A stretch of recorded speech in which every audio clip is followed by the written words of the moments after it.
Karen started fining me $80 a day over the decorative windmill in my garden. But when the power to her house went dark at exactly 8 o'clock that evening, she realized I wasn't just another homeowner she could bully. I was a utility company owner who controlled the electricity for the entire subdivision. My name is Gabriel, and I own Summit Energy Solutions, a renewable energy company based in Phoenix, Arizona. I built the company from nothing over more than 20 years, starting with small residential solar installs and growing it into a mid-sized utility provider serving over 15,000 homes across 3 counties. My work has always been about delivering sustainable power to communities, and I take real pride in the infrastructure my company has created.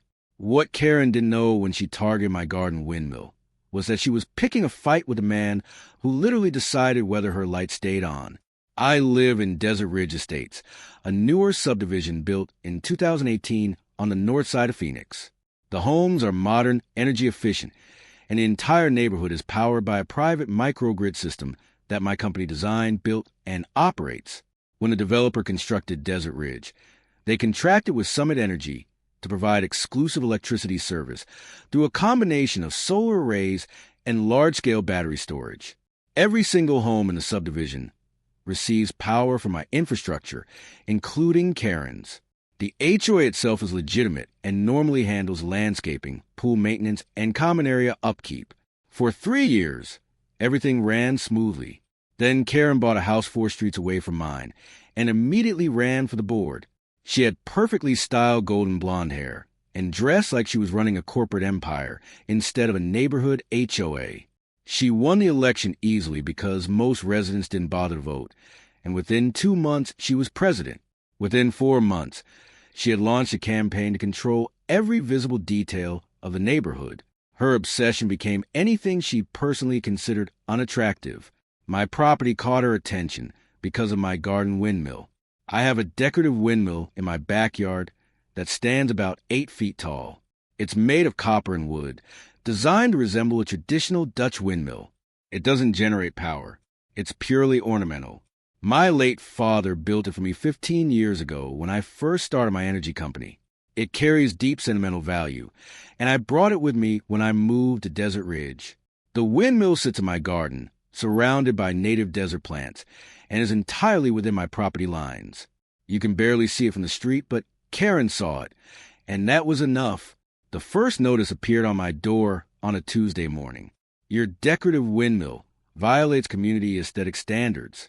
Remove it within 14 days or face fines. That evening, I reviewed the HOA covenants carefully. There was no mention of decorative structures, windmills, or garden ornaments. The only remotely relevant section addressed structures requiring permits, which applied to sheds, gazebos, and permanent buildings. My windmill wasn't a structure. It was a garden decoration. I called Karen directly. Karen, I received your notice about my windmill. There's no rule prohibiting garden decorations. It's an eyesore, she said flatly. It doesn't match the aesthetic of Desert Ridge. I explained that it was in my backyard, barely visible from the street, and not prohibited by the covenants. The board has determined it's a violation. Remove it or you'll be fined. I asked her to show me the specific covenant section. Section 14 addresses maintaining property appearance. Your windmill violates that standard. I pointed out that Section 14 simply says properties must be kept in good repair and free of debris. My windmill is well maintained and made of quality materials. It's not a violation. She ended the conversation coldly. The board has decided otherwise. Remove it, Gabriel, or face consequences. Then she hung up. I ignored the notice. The windmill stayed exactly where it was. 10 days later, I received a certified letter. Failure to remove decorative windmill. You are fined $80 per day beginning immediately until the violation is corrected. Current balance due, $800. $80 a day for a decoration my father built. I was irritated, but not overly concerned. I knew the fine had no real basis, and I had the resources to fight it. I simply didn't have time for HOA games. I was in the middle of negotiating a major expansion contract, and my focus was on running my company. So I paid the $800, hoping Karen would move on to harassing someone else. She didn't move on. She escalated. 2 weeks later, Another letter arrived. Windmill remains in violation. Additional fines, $1,120. Total owed, $1,920.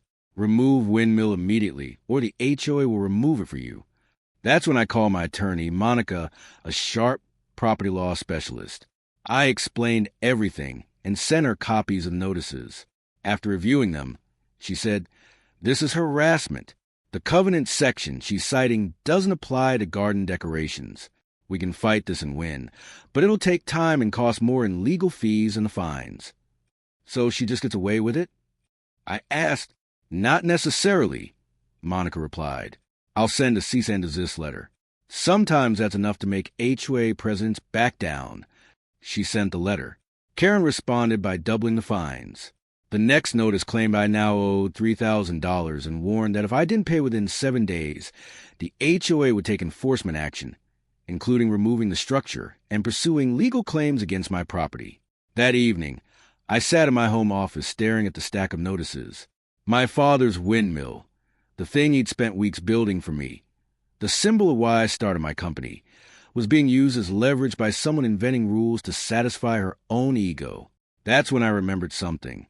I pulled up the service agreements for Desert Ridge Estates. When my company built the microgrid, we negotiated an exclusive service contract with the developer.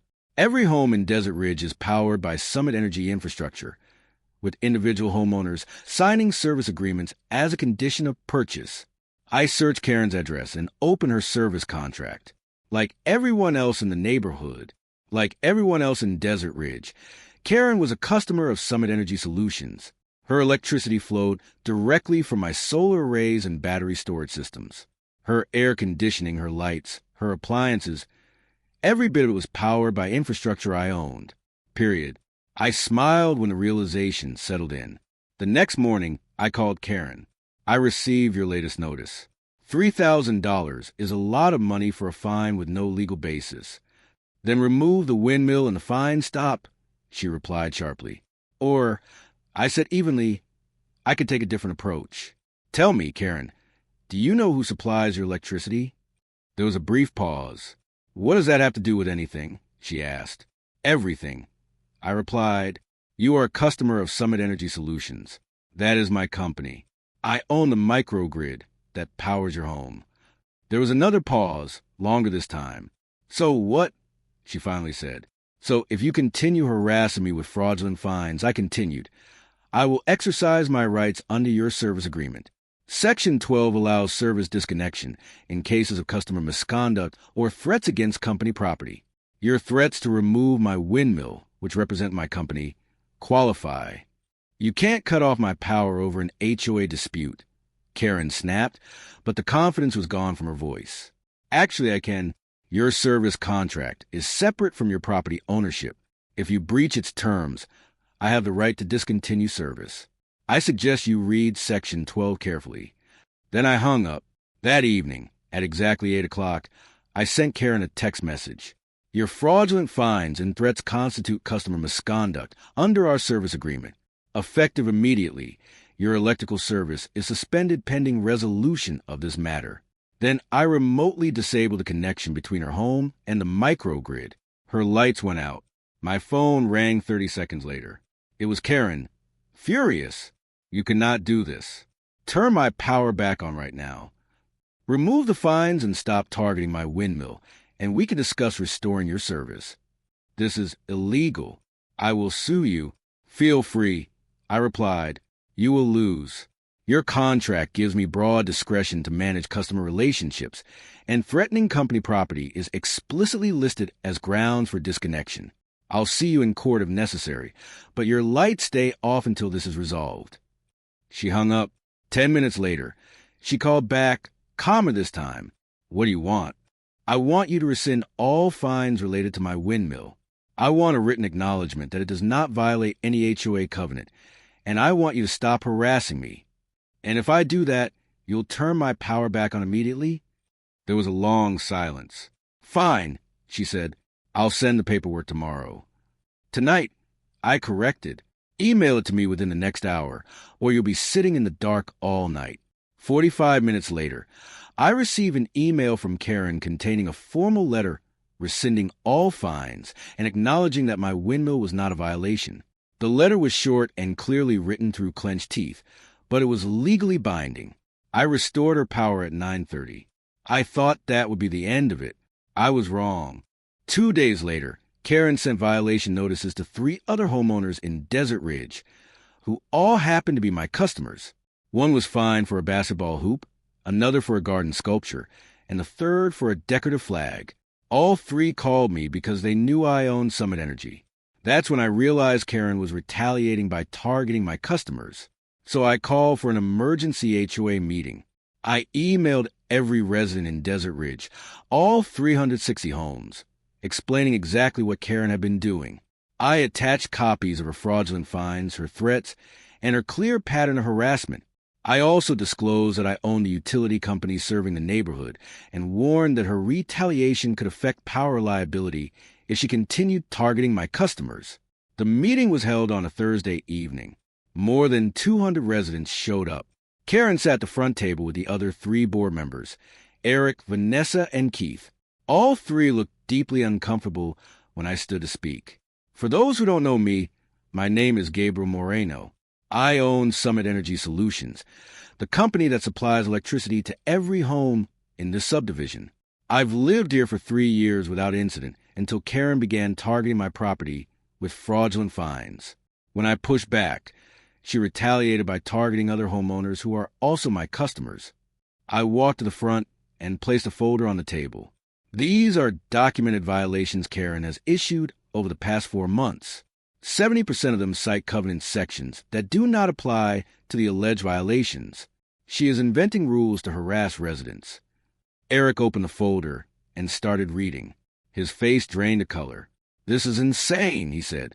"Karen, did you actually fine someone for having a red mailbox?" "It wasn't regulation black," Karen replied defensively. "There is no regulation about mailbox color." Vanessa said, flipping to the pages, "You made that up?" Keith looked directly at Karen. "How many fines have you issued without board approval?" Karen didn't answer. "All of them," I said. "She's been acting unilaterally, issuing fines and threats without consulting the board or following proper procedures." A woman in the back stood up. "She fined me $500 for having a vegetable garden in my own backyard." A man near the front raised his hand. "She told me I had to repaint my house because the beige was too yellow. That would have cost me $15,000. One by one, residents shared their stories. Eric stood up. "Karen, you violated every principle of responsible HOA governance. You acted without board approval, issued fraudulent fines, and created a culture of fear. I move that we remove you as president immediately." Seconded. Vanessa and Keith said at the same time. "All in favor?" Eric asked. Every hand in the room went up. Karen gathered her belongings and walked out without saying a word. The board elected Eric as the new president that night. His first action was rescinding every fine Karen had issued that wasn't tied to a legitimate covenant violation. More than $40,000 in fines were erased. His second action was implementing a formal review process requiring full board approval for all enforcement actions. Karen listed her house within 2 weeks and moved out 45 days later. I later heard she relocated to Tucson and chose a neighborhood without an HOA. My windmill still stands in my garden, exactly where my father placed it decades ago. It reminds me of where I started and what I built. Desert Ridge is peaceful again. The new board focuses on real community needs instead of invented violations. And every time I drive to the neighborhood and see the lights glowing in every home, I remember the night Karen learned that some people aren't as powerless as they seem. 3 other homeowners have since installed decorative windmills as a tribute.